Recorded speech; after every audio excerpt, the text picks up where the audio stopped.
Our next video comes from the former senator from Pennsylvania, Bob Casey. He was a strong voice for our legislation since the very beginning. He never stopped. He's not serving in the Senate any longer. We can always hope that he runs again. And if he does, we'll be right there supporting him. Please play the video for Bob Casey.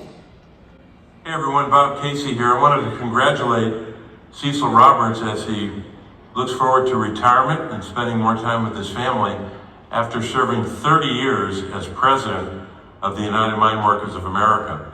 So congratulations, Cecil. I want to express gratitude to you for all you've done for miners and their families and for our country. First and foremost, I want to thank you for your service to our country. You've had a life of service.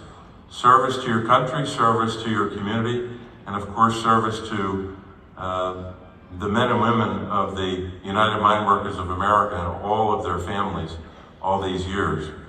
I want to express gratitude as well to all the miners who have made it possible for us to power the nation all these generations, all those workers and their families who sacrificed so much and continue to do so to help our country.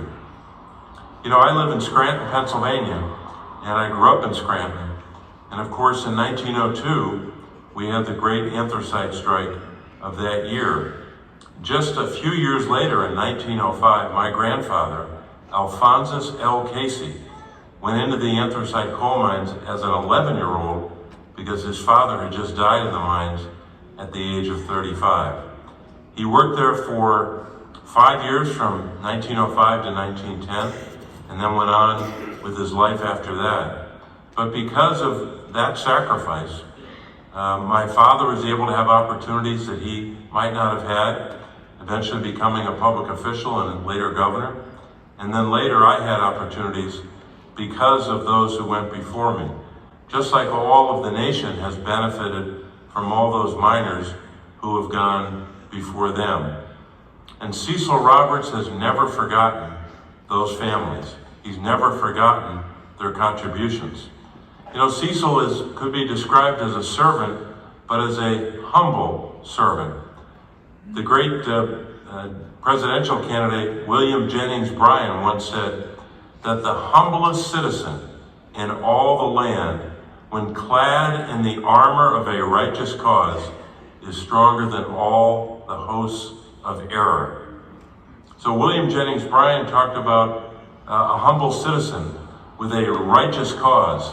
And of course, for Cecil Roberts, that humble servant, that humble citizen, Cecil Roberts' righteous cause has been coal miners and their families and their health care and their pensions and all that was important to those families.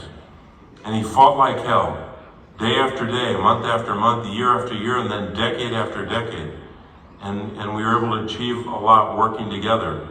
I'm so grateful that he led the fight and brought coal miners and their families down to Washington to come to see me and other members of the Senate to advocate for us simply to keep the promise of our nation to coal miners with regard to health care benefits and pension benefits. That those miners had given so much, they kept their promise to the company they worked for. They kept their promise to their families. They kept their promise to their nation when they went off to fight in World War II or Korea or Vietnam or any other conflict after that in the Middle East or anywhere else. So Cecil Roberts reminded us of that promise.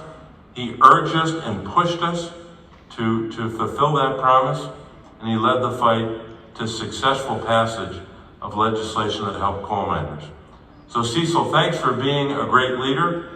Thanks for being that humble servant, but a tough, humble servant who never forgot where he came from, never forgot the coal miners and their families, and never forgot what those miners meant to our nation. God bless you, Cecil, and best of luck in retirement.